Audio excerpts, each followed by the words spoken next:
আসসালামু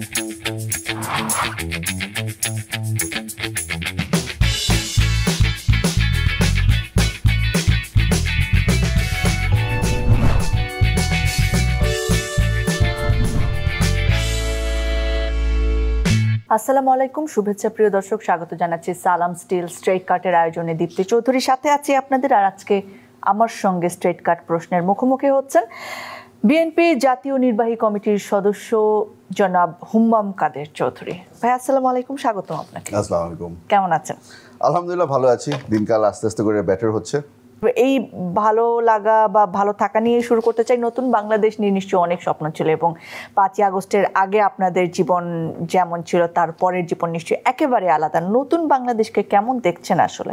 হোপফুল, আমরা সবাই আশা করছি যে বাংলাদেশ যেভাবে করে যেই গতিতে আগাচ্ছে, ইকোনমিকলি আমরা যেভাবে করে আগাচ্ছি, এই গতিতে আমরা আগাতে পারবো। তবে কিছু কিছু জায়গায় তো আমরা সংকট দেখছি। আপনি নিজেও কিন্তু অভিযোগ তুলেছেন বেশ কিছু বড় বড় কর্পোরেট কোম্পানির বিরুদ্ধে তাদের অর্থ পাচার এবং দুর্নীতি নিয়ে, যেটা এখনো কমেনি বলে আপনি বলেছেন। সেই জায়গায় অর্থনীতির অগ্রগতিকে বাধাগ্রস্ত হচ্ছে না, বা সরকার কেন আসলে এগুলোকে হ্যান্ডেল করছে না? তাদের তো আর কোনো দায় নেই পলিটিক্যাল। সরকার বর্তমানে যেই সিদ্ধান্তগুলি নিচ্ছে এগুলোর সাথে কিন্তু আমরা একটা লগের হেডে চলে এসেছি। অনেক জায়গায় আমরা বারবার করে তাদেরকে বলছি যে এখানে আপনাদের সিদ্ধান্তগুলো আবার একটু বিবেচনা করে নতুনভাবে দেখার। বর্তমান ইন্টারিম গভর্নমেন্ট খালি একজনের সাথে আলাপ আলোচনা করছে, আর ওটা হচ্ছে গিয়ে এনসিপি। এনসিপির সাথে তাদের একটা ঘনিষ্ঠ সম্পর্ক আছে। তাদের কিছু কিছু সদস্য আছে যাদের ওপেন অ্যাক্সেস, আপনার সেক্রেটারিয়েটের মধ্যে তাদের ওপেন অ্যাক্সেস আছে। এখন তো যেটা দেখছি যে ওদের ওপেন অ্যাক্সেস টু এভরিওয়্যার, থানা বলেন, আইজি সাহেবের কাছেও পারলে পৌঁছে যাবে কিছুদিন পরে। এই জিনিসগুলা আমার মনে হয় যে পরিবর্তন করা দরকার আছে। এখানে তাদের একমাত্র স্টেক হোল্ডার তারাই না। এখানে কিন্তু বর্তমানে বাংলাদেশ জাতীয়তাবাদী দল বলেন, জাতীয় পার্টি বলেন, আপনার জামাতে ইসলামী বলেন, এখানে অনেকগুলি দল আছে যারা তাদের সাথে আলাপ আলোচনা করার দরকার আছে। এই মুভমেন্টে অনেক বড় একটা ফ্যাক্টর ছিল বাংলাদেশ জাতীয়তাবাদী দল বিএনপি, এবং প্রথম আপনারা হয়তো পলিটিক্যাল কারণে ডিসগাইজড হয়ে কাজ করেছেন। সেই আন্দোলনে আপনার অবদান বা আপনাদের অবদান কি ছিল, আবার যদি একটুখানি বলেন। আপনাকে আমি আমার ব্যক্তিগত পজিশনটা বলে দিতে চাই। আপনার ছোট একটা গল্প শোনাবো। এটা আপনার মিড জুলাইয়ের দিকে আমি আমার আম্মার সাথেই বসা ছিলাম। এটা খুব রেয়ার একটা সিচুয়েশন যে নিজের বাড়িতে থাকতে পারছি। তখন কিন্তু আমরা বেশিরভাগ বিএনপি যারা দলীয় মানুষ যারা আছে তারা কিন্তু কেউ বাড়িতে ছিল না। এর পরে কিন্তু আমিও আত্মগোপনে চলে যাই। সবার বিরুদ্ধে অ্যারেস্ট ওয়ারেন্ট ইস্যু হয়ে যাচ্ছিল। অ্যারেস্ট ওয়ারেন্ট থাকুক আর না থাকুক আপনাকে অ্যারেস্ট করতে পারতো তারা। আমার মা আমাকে বললো যে তুমি যাও কি না যাও আমি জানি না, আমি নেমে যাচ্ছি। আমি মিছিলে যোগদান। প্রিমেসি ইনবিল্ট জার্মান টেকনোলজি, বাংলাদেশের ফার্স্ট থার্মিক্স রড, সালাম স্টিল থার্মেক্স। তখন আমি খালি একটা জিনিস আম্মাকে বললাম যে আমাদের কিন্তু দলের হাইকমান্ডের থেকে একটা আদেশ আছে, known faces should not be part of the মিছিল। আওয়ামী লীগ বারবার করে বলছিল যে এটা বিএনপি জামাতের আন্দোলন, এটা বৈষম্য বিরোধী আন্দোলন না, এটা বিএনপি জামাতের আন্দোলন। তখন আমরা চেষ্টা করেছি যে আমরা ছেলেপেলে যাদের পেরেছি, জাতীয়তাবাদী ছাত্রদল বলেন, যুবদল বলেন, তাদেরকে আমরা কোঅর্ডিনেট করেছি। আমরা কোঅর্ডিনেট করে তাদেরকে বলছি তোমরা এখানে ফোরফ্রন্টে থাকবা না, তোমরা পিছিয়ে থাকবা, কিন্তু তোমাদের থাকতে হবে। আমি আম্মাকে এই জিনিসটা বোঝালাম যে তোমাকেও কিন্তু পুরো বাংলাদেশ চিনে, তোমার চেহারাটা একটা নোন ফেস। তুমি যাওয়া মানে হচ্ছে কি, কিন্তু তুমি যত হেল্প করবা না কেন তার থেকে কিন্তু ক্ষতি বেশি হবে। মনে প্রাণে বিশ্বাস করছিলাম যে this is the movement that is going to get rid of Sheikh Hasina. আমরা এটার মধ্যে ফিজিক্যালি ইনভলভ হতে পারছিলাম। হুম্মাম ভাই, ওই সময় যারা নেতৃত্বে ছিল, এখন যারা এনসিপিতে আছে, তাদের সাথে তো আপনাদের যোগাযোগ নিশ্চয়ই ছিল, তাই না? আপনারা তাদেরকে ইন্সপায়ার করেছেন, শক্তি দিয়েছেন, বুদ্ধি দিয়েছেন নিশ্চয়ই। তাদের সাথে আসলে আপনাদের এই দ্বন্দ্বগুলো কখন শুরু করলো? দ্বন্দ্ব আমি ঠিক বলবো না। আমি আপনাকে যদি সত্যি করে বলি, আমাদের সাথে কিন্তু এখনো তাদের যোগাযোগ আছে। তাদের পলিটিক্সের সাথে আমাদের একটা ভিন্ন মত আছে। যেমন তারা হয়তো যেই পলিসিগুলো এখন বর্তমানে সামনে নিয়ে আসতে চাচ্ছে, অথবা যেই কিছু সংস্কারের জায়গায় তারা দ্বিমত করেছে, আমি পার্সোনালি ওখানে একটু হার্ট হয়েছি। উইমেন্স অ্যাফেয়ার্স কমিশন যেটা করা হলো, এখানে অনেকগুলি কিন্তু তারা পয়েন্ট দিয়েছিল, এই কমিশনটা অনেকগুলি পয়েন্ট দিয়েছিল। তারা হয়তো এনসিপির যে নেতারা আছে তারা হয়তো প্রতিটা পয়েন্ট পড়ে দেখেনি। আমি আপনাকে ব্যক্তিগতভাবে বলতে পারি যে প্রতিটা পয়েন্টের সাথে কিন্তু আমি একমত না। আমি কিছু 3-4টা পয়েন্ট আছে যেখানে আমার মনে হয়েছে যে এগুলোকে হয়তো চেঞ্জ করা যেতে পারে। এনসিপির নেতারা যেটা করলো, তারা একটা বড় মঞ্চে গিয়ে পুরোপুরি এই উইমেন্স অ্যাফেয়ার্স কমিশনকে দরকার নেই, এটাকে ফেলে দিতে হবে, খারাপ ভাষায়ও কিছু কথা বলেছে। এই জিনিসটা আমার পছন্দ হয়নি। আর পলিটিক্সের মধ্যে এমন একটা জিনিস আছে, তুমি সবসময় যদি ভোটের ব্যাপারেই চিন্তা করো, হোয়াট ইজ পপুলার, ওটা হয়তো is not the right way to go. এখানে কিছু কিছু জায়গায় মানে তারা পপুলিজম দ্বারা বায়াসড বলছেন অনেকখানি। অ্যাবসলিউটলি। ওকে, আপনার বেশ কিছু জনসমাবেশে আমি দেখেছি আপনি খুব চমৎকার স্লোগান দেন, সেখানে আপনার সঙ্গে অনেক মানুষ বলেন। নারায়ে তাকবীর আল্লাহু আকবার, এই স্লোগানে আপনি মুখরিত করছেন মানুষকে। রাজনৈতিক মঞ্চে আসলে এই স্লোগানটি ব্যবহার করার কারণটা কি যদি বলেন? এটা তো আপনার দলের কোনো স্লোগান না। আমাদের দেশের মধ্যে এই তাকবীরের মানে হয়তো আপনি জানেন যে এটাকে আল্লাহকে প্রশংসা করার। এই জিনিসটা একটু কন্ট্রোভার্সিয়াল হয়ে যাচ্ছে, তাও বলা দরকার আছে। এই জিনিসটাকে হাইজ্যাক করে ফেলা হয়েছিল। ধর্ম, ইসলামের একটা দল, একটা তাদের এজেন্ট হয়ে গিয়েছিল যে এটা খালি তারা ব্যবহার করতে পারবে, আর কেউ ব্যবহার করতে পারবে না। আমি এটাকে ফেরত বাংলাদেশের মানুষের কাছে পৌঁছে দিতে চাই। এটা আমাদের সকলের স্লোগান। এটা কোনো ধর্মীয় স্লোগান হিসেবে আমি দেখছি না, এটা আমি রাজনৈতিক স্লোগান হিসেবে দেখছি না। কিন্তু আপনার ফলোয়ারদের মধ্যে অনেক হিন্দু থাকতে পারে, বৌদ্ধ থাকতে পারে, খ্রিস্টান। আপনাকে আমি বলে দিতে পারি যে যখন এই স্লোগান আমি দেই, এখানে আমার হিন্দু ফলোয়ার যারা আছে, বৌদ্ধ ফলোয়ার আছে, তারা আমার সাথে তাল মিলিয়ে আল্লাহু আকবার বলে। আমার দাদা এই স্লোগানটা দিত, আমার বাবা এই স্লোগানটা দিত, আমি তাদেরকে স্মরণ করে কিন্তু এই স্লোগানটা দিই। পলিটিক্যাল জায়গায় আপনার একটা বড় ফ্যাক্টর হচ্ছে আপনি সালাউদ্দিন কাদের চৌধুরী, সাকা চৌধুরীর ছেলে। আপনার বাবা যুদ্ধাপরাধের অপরাধে ফাঁসির দণ্ডে দণ্ডিত হয়ে মৃত্যুবরণ করেছেন। সেই জায়গাটায় মুক্তিযুদ্ধে আপনাদের পরিবারের অবদান নিশ্চয়ই এখন ক্লিয়ার করার অনেকখানি জায়গা চলে আসে, যখন আসলে মুক্তিযুদ্ধের পক্ষ এবং বিপক্ষ এই বয়ান তো আমাদের বহুদিনের রাজনীতির, কিন্তু এখন আবার অনেক চেঞ্জও আসে যে কারা সত্যিকারের পক্ষের, কারা সত্যিকারের বিপক্ষের। আপনার ফ্যামিলি এবং আপনার অবস্থান মুক্তিযুদ্ধের কোন দিকে? আমার দাদার নাম ফজলুল কাদের চৌধুরী। আমার দাদা পাকিস্তান আমলে মুসলিম লীগের প্রেসিডেন্ট ছিলেন। এক পর্যায়ে উনি ইউনাইটেড পাকিস্তানের স্পিকার ছিলেন, পরবর্তীতে কিছুদিনের জন্য উনি প্রেসিডেন্টও ছিলেন। উনি কিন্তু পাকিস্তানের লিবারেশনের সময় তখন থেকে উনি রাজনীতিতে। উনি যখন দেখলো যে একটা পাকিস্তান যে দেশের পক্ষে উনি কাজ করে এসেছে ওটা দুভাগ হয়ে যাচ্ছিল, উনি তখন পাকিস্তানের পক্ষ নিয়েছিল, উনি ইউনাইটেড পাকিস্তানের পক্ষ নিয়েছিল। এটা আমরা অস্বীকার করার কিছু নেই। পরবর্তীতে আমার বাবা মুক্তিযুদ্ধের সময় পাকিস্তান চলে যান। উনি পাঞ্জাব ইউনিভার্সিটিতে এনরোল ছিলেন, উনি ওইখানে পড়াশোনা করে ওটার পরবর্তীতে উনি ইউকেতে চলে যান, ওখানে উনি চাকরি বাকরি করেন। 1975-এ উনি দেশে ফিরে আসেন। উনি মুক্তিযুদ্ধের সময় বাংলাদেশে ছিলেন না। আমাকে অনেক সময় বলা হয় যে আপনার পজিশন কি? ভাই, আমার তখন জন্ম হয়নি, আমি বাংলাদেশেই জন্ম নিয়েছি, আমি বাংলাদেশি হিসাবে জন্ম নিয়েছি। আমার পাসপোর্ট কোনো সময় পাকিস্তানের ছিল না। তো এই জিনিসটা আমাকে জিজ্ঞেস করে কোনো লাভ নেই। এখানে আমার পজিশন ভেরি ক্লিয়ার, আমি বাংলাদেশি, আমি সারা জীবন বাংলাদেশি ছিলাম, আর যতদিন বেঁচে থাকবো আমি বাংলাদেশি হিসাবেই বেঁচে থাকবো। আপনার আব্বা কোনো মানবতা বিরোধী অপরাধ যেটা কোট আনকোট, সেখানে যদি জড়িত না থাকেন, তিনি তো কোর্টে এটা প্রমাণ করেছিলেন, রাইট? তাহলে কেন সর্বোচ্চ শাস্তি ফাঁসি কেন হলো তার? কোর্টে আপনি তো জানেন যে আইসিটি বাংলাদেশের মধ্যে কোন ধরনের ক্যাঙ্গারু ট্রায়াল ছিল, এই জিনিসটা বাংলাদেশের ইতিহাসের মধ্যে এটা খুব সুন্দরভাবে লেখা থাকবে।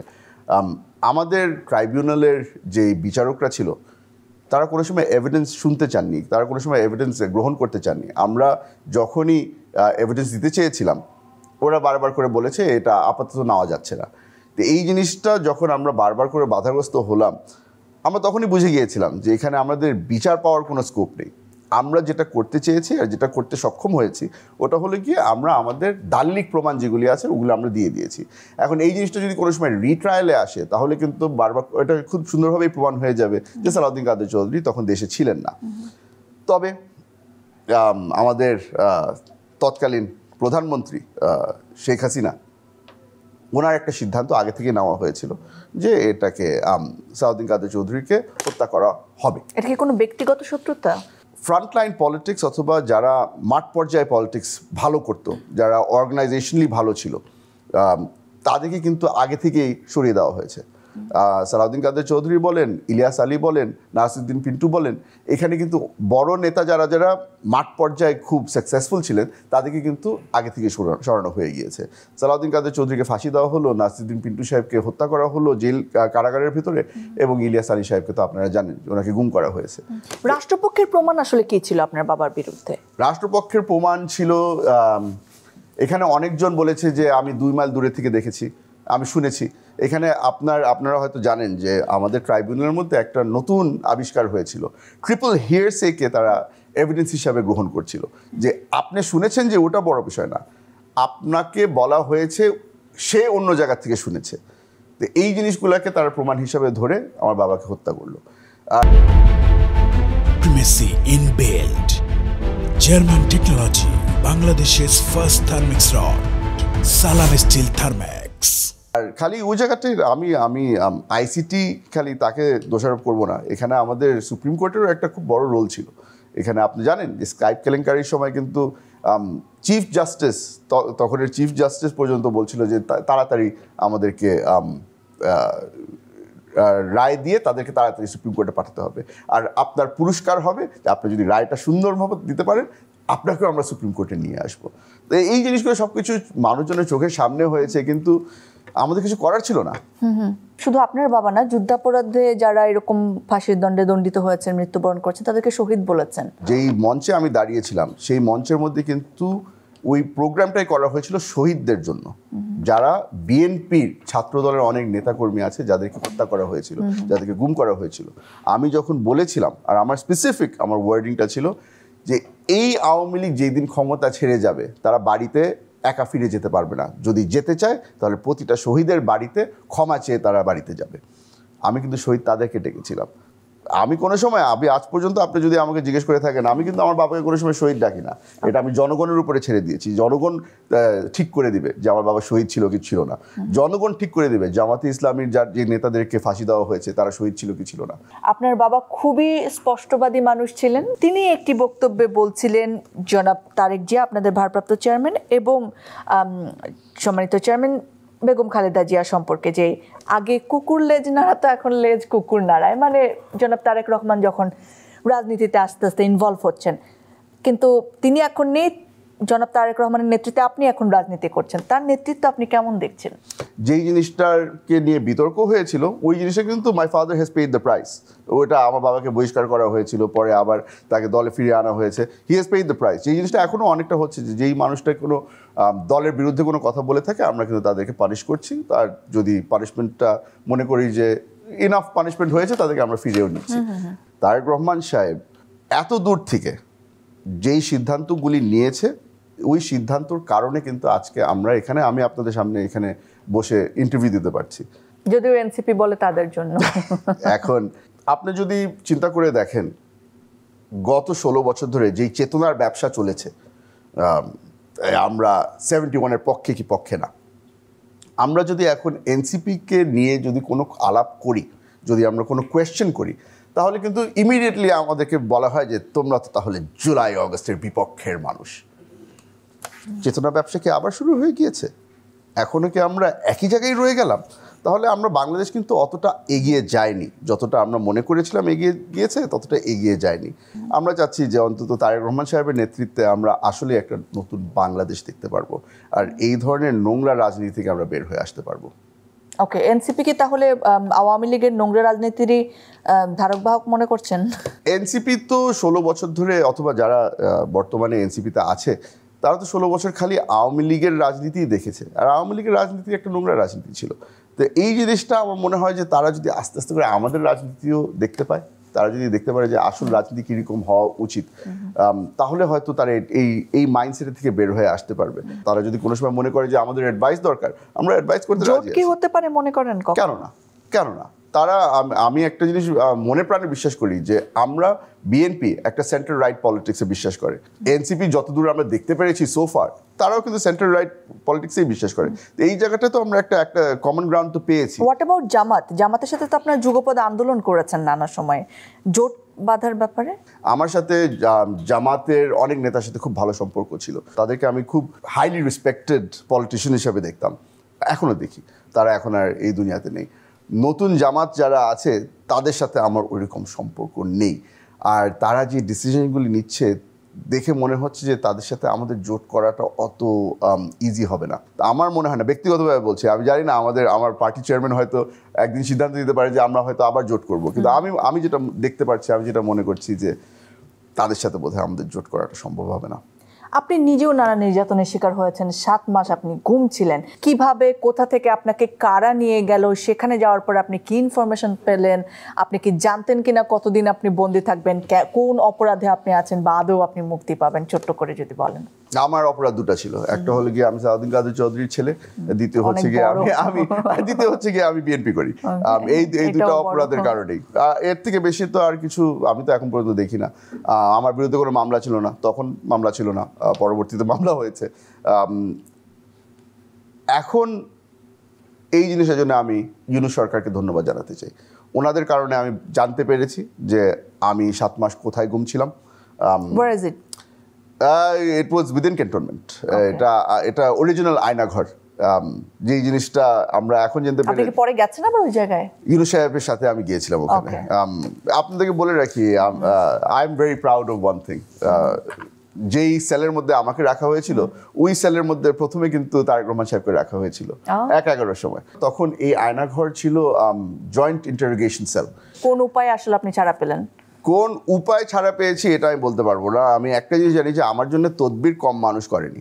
ইউএস এমবাসি থেকে শুরু করে যতগুলি এমবাসি আছে, প্রতিটা এমবাসিতে আমার ভাই বোন, আমার ফ্যামিলি মেম্বাররা ঘুরে এসেছিল। কিছু আত্মীয়তা আছে আওয়ামী লীগের মধ্যে, এই আওয়ামী লীগের আত্মীয়রা কিন্তু আমার জন্য তদবির করেছিল। যারা যারা সাহায্য করেছে, I have to be grateful. Yes, নামগুলো তো খুবই পরিচিত, সালমান এফ রহমান, সাবির হোসেন চৌধুরী, আপন খালাতো ভাই, আপন ফুফাতো ভাই, ফার্স্ট কাজিন, এবং আরো অনেকে রয়েছেন আওয়ামী লীগের তখনকার ক্ষমতার খুবই কাছের মানুষ, কেন্দ্রবিন্দু বলা যায় তাদেরকে। সো আপনারা এত নির্যাতনের শিকার হলেন, তারা আসলে তাদের ভূমিকা কি ছিল? তাদের ভূমিকা ছিল যে তারা আফসোস করেছে। আর তাদের যে ক্ষমতার অপব্যবহার, তাদের নিয়ে আপনাদের মন্তব্য কি ছিল? দেখেন, তাদের ক্ষমতার অপব্যবহারের বিচার এখন হচ্ছে। এই জিনিসটা তখন কি আপনারা নিন্দা করতেন? নিন্দা করতাম, আমরা বলতাম যেগুলো কি করছেন, যে তোমরা রাজনীতি বুঝো না। ঠিক আছে, আমরা রাজনীতি বুঝি না। ওনারা মনে করতো যে এই ক্ষমতা আর কোনো সময় যাচ্ছে না, এরা দেশের মালিক হয়ে গেছে, যেটা বাস্তব। সবাই মনে করে যে তারা ক্ষমতায় আসলে যে এই গদি আর জীবনে ছাড়বো না, এই গদিতে সারা জীবন টিকে যাবো। আমরা ভাববো না, কিন্তু বর্তমান সরকার কি চিন্তা করছে ওটা নিয়ে আমার একটু এখন কোয়েশ্চেনস আছে। ওকে, যাদের নাম বললাম তারা অনেকেই এখন জেলখানার ভেতরে আছেন, তাদের সাথে দেখা হয়েছে, তারা এখন কি ভাবছেন? আপা কি আবার ফিরে আসবে? আমার তো মনে হয় তাদের মনের মধ্যে খালি একটাই আশা আছে যে আপা একদিন ফিরে আসবে। আওয়ামী লীগের কার্যক্রম নিষিদ্ধ নিয়ে আপনার কি মনে হয়, কি মতামত? কন্ট্রোভার্সিয়াল একটা ডিসিশন নিয়েছে বর্তমান সরকার। এই ডিসিশনটা প্রথমে যেটা আমরা মনে করেছিলাম যে একটা প্রেসিডেন্সিয়াল অর্ডারে এই ডিসিশনটা নেওয়া হবে, ওটা সবচেয়ে বড় ভুল হতো। ওটা থেকে তারা সরে এসেছে। এটা তারা চেষ্টা করছে যে এটা কোর্টের মাধ্যমে তারা একটা ভালো রায় পাবে, যেটা দিয়ে তারা পার্মানেন্টলি আওয়ামী লীগকে ব্যান করতে পারবে। এই জিনিসটা কতটুকু গ্রহণযোগ্য হবে বাংলাদেশের মাটিতে, এটা নিয়ে আমার প্রশ্ন আছে। আমি ব্যক্তিগতভাবে মনে করি যে আওয়ামী লীগকে ব্যান করার আগে তাদের যে স্পেসিফিক ইন্ডিভিজুয়ালস আছে তাদের বিচারটা আগে করে ফেলা উচিত ছিল। আপনি যদি ওই সুতা ধরে আপনি যদি দেখাতে পারতেন যে এখানে দলটা ইজ ইভেন্চুয়ালি রেসপন্সিবল, তাহলে কিন্তু জিনিসটা সুন্দরভাবে আপনি এন্ড গেমে পৌঁছাতে পারতেন। মানে বিচারিক কার্যক্রমের একটা অংশ হিসেবে যদি নিষিদ্ধ করা হতো তাহলে। ওকে, আপনি চট্টগ্রামের সন্তান, আপনার বাবা সেখানে রাজনীতি করেছেন, আপনার দাদা সেখানে রাজনীতি করেছেন, আপনিও নিশ্চয়ই রাজনীতি করবেন। কোন আসন থেকে নির্বাচন করার ইচ্ছা রাখছেন? আমার বাবা 3টা আসন থেকে দাঁড়াতেন, রাউজান, রাঙ্গুনিয়া, ফটিকছড়ি। একদম শেষে উনি কিন্তু ফটিকছড়ির এমপি ছিলেন। আমাকে বারবার করে জিজ্ঞেস করা হয় যে আমি কোন আসন থেকে দাঁড়াবো।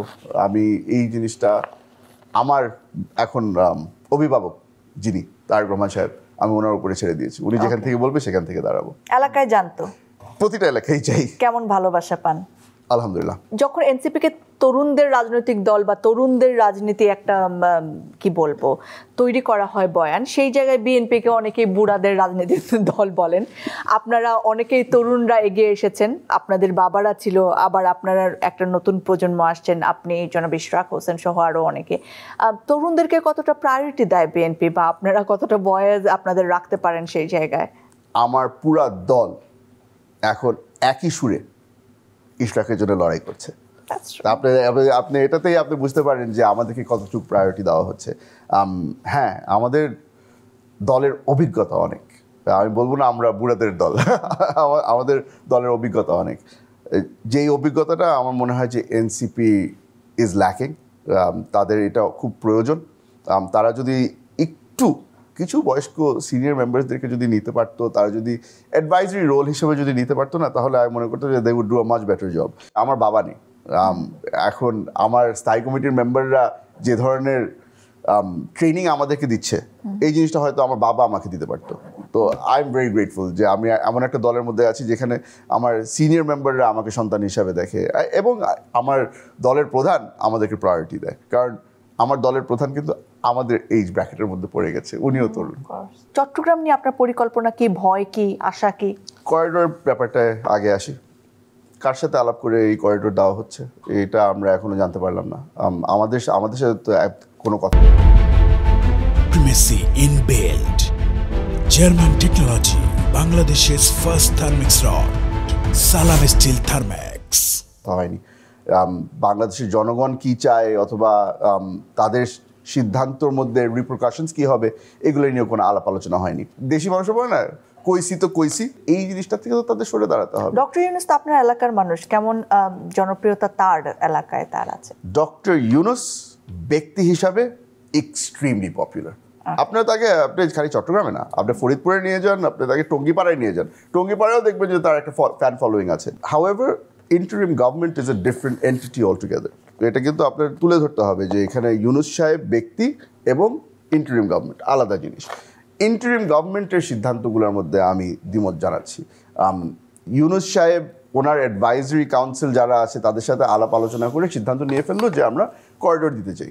এটা ওনার নিজস্ব সম্পত্তি না যে আমি দিয়ে দিব, এটা আমাদের সাথে কথা বলতে হবে। আমরা স্টেক হোল্ডার, বাংলাদেশ আর্মির সাথে কথা বলতে হবে, দে আর স্টেক হোল্ডার। এখানে অনেকজন আছে যারা স্টেক হোল্ডার, তাদের সাথে আলাপ আলোচনা করে এই ধরনের স্টেটমেন্ট দেওয়া উচিত ছিল।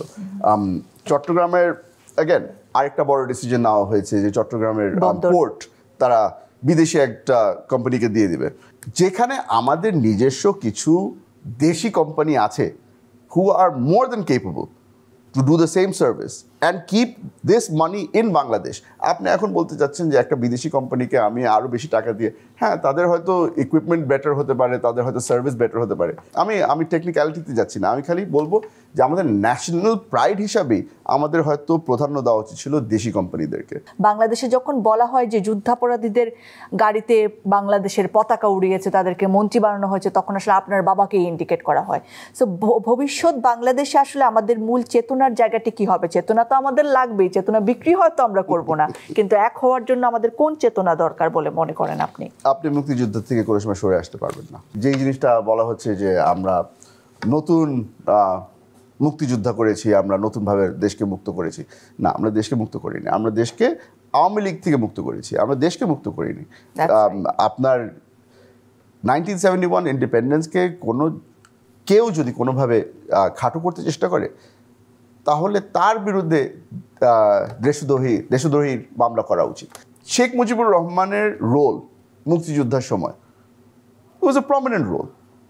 আপনি এখন হঠাৎ করে যদি এই নতুন যারা এসেছে তারা হয়তো বলছে যে না, তাকে বঙ্গবন্ধু বলা যাবে না, ঠিক আছে, আপনি বঙ্গবন্ধু বলেন না, আপনি যা মনে চায় আপনি তা বলেন, কিন্তু তাকে অসম্মান করার অধিকার কিন্তু আপনাকে কেউ দেয়নি। আপনার আব্বার সঙ্গে তার সম্পর্ক কেমন ছিল? চাচা ডাকতো, আমার বাবা তাকে চাচা ডাকতো।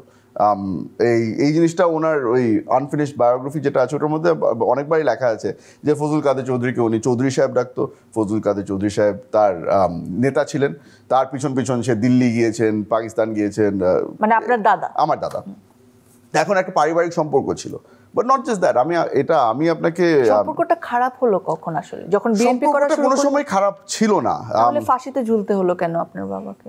এই জিনিসটা আপনার কথা মতো এই জিনিসটা আপনার একটা জিনিস ডিফারেন্সিয়েট করতে হবে। শেখ মুজিবুর রহমান ব্যক্তি এবং পলিটিশিয়ান, তার মেয়ে, এখানে কিন্তু একটা বড় একটা ডিফারেন্স আছে। আমি আমি আমি আপনাকে আজকে বলতে পারি যে শেখ হাসিনা কিন্তু শেখ মুজিবুর রহমানের রাজনীতিতে বিশ্বাস করতো না। সে কিন্তু তার নিজের রাজনীতিতে চলে গিয়েছিল। সে এমন একটা, আর কিন্তু অনেকেই তো বলে শেখ মুজিব নাকি প্রথম ফ্যাসিস্ট বাংলাদেশের। শেখ মুজিব প্রথম ফ্যাসিস্ট হতে পারে, হয়ে গিয়েছিল, আমি এটা অস্বীকার করার কিছু নেই। বাই 1975 উনি কিন্তু একটা অটোক্র্যাটিক লিডার হয়ে গিয়েছিল। বাট আপনি অ্যাগেন ওনার লিডারশিপ রোল ডিউরিং 1971 আর উনি পরবর্তীতে বাংলাদেশের নেতা হিসাবে, ওটা এই জিনিসটা কিন্তু আপনার দুটাকে সেপারেট করতে হবে। একটা স্টেটমেন্ট এসেছিল এনসিপির এক নেতার থেকে, উপদেষ্টা আছে, আসিফকে নিয়ে আপনি সমালোচনা করতে পারেন, তবে তাকে অসম্মান করতে পারবেন না, কারণ সে জুলাই অগস্টের এক সৈনিক। আপনি সিমিলারিটিটা দেখতে পাচ্ছেন, এখানে তো আমরা একই রাস্তায় চলছি। আপনি যেভাবে করে আসিফকে অসম্মান করতে পারবেন না, আমার ব্যক্তিগত ওপিনিয়ন হচ্ছে আপনি শেখ মুজিব সাহেবকে অসম্মান করতে পারবেন না। তারেক রহমান সাহেবের কথা বলেন অথবা আমার নেত্রী বেগম খালেদা জিয়ার কথা বলেন, আপনি কিন্তু খুব কম সময় দেখবেন যে ওনারা শেখ মুজিবুর রহমানকে নিয়ে কোনো কথা বলছে। ওনারা কিন্তু ওনাকে ওনার জায়গায় রাখছে। শেখ হাসিনাকে নিয়ে কথা বলছে, তাকে নিয়ে হয়তো অনেক খারাপ কথাও বলেছে, আমার নেতাও বলেছে, নেত্রীও হয়তো বলেছে, আমিও হয়তো বলেছি, বাট শেখ মুজিবুর রহমান সাহেবকে কিন্তু আমরা আলাদা রেখেছি। কিন্তু আওয়ামী লীগ কিন্তু শহীদ প্রেসিডেন্ট জিয়াউর রহমানকে নিয়ে নানা সময় নানা কথা বলেছে। আওয়ামী লীগের চরিত্র তো এটা আপনিই প্রমাণ করে দিয়েছিলেন, আপনার এক প্রোগ্রামের মধ্যে আপনিই প্রমাণ করে দিয়েছিলেন যে এখন এই মানিক সাহেবকে জাস্টিস না বলার কারণে আপনার সাথে কি হয়েছিল এটা বাংলাদেশের মানুষ সবাই দেখেছে। এটা হলো কি আওয়ামী লীগের আসল চরিত্র। থ্যাংক ইউ সো মাচ হুমাম ভাই ফর ইউর টাইম। লাস্ট কথা যদি দর্শকদের জন্য কিছু বলতে চান যারা আজকে আমাদের দেখছেন এবং শুনছেন বাংলাদেশকে নিয়ে আপনার স্বপ্ন। হ্যাঁ, অনেকজন অনেক ধরনের ভুল করছে, আমরাও হয়তো অনেক ভুল করছি, এই ক্ষমার দৃষ্টিতে দেখবেন। আশা করছি যে যেই স্বপ্নটা আমরা সকলেই একসাথে শেয়ার করছি, এই জিনিসটাকে অ্যাচিভ করার জন্য আমরা সকলেই হাত বাড়াবো আর একসাথে কাজ করব। থ্যাংক ইউ সো মাচ, অনেক অনেক শুভকামনা আপনার জন্য। Thank you. ধন্যবাদ প্রিয় দর্শক, আপনারা যারা এতক্ষণ সঙ্গে ছিলেন আমাদের, আশা করছি ভালো লেগেছে আজকের আয়োজন। আবার দেখা হবে স্ট্রেট কাট প্রশ্ন এবং উত্তর নিয়ে। সালাম স্টিল স্ট্রেট কাট থেকে বিদায় নিচ্ছি আজ। ভালো থাকুন, আবার দেখা হবে, আবার কথা হবে।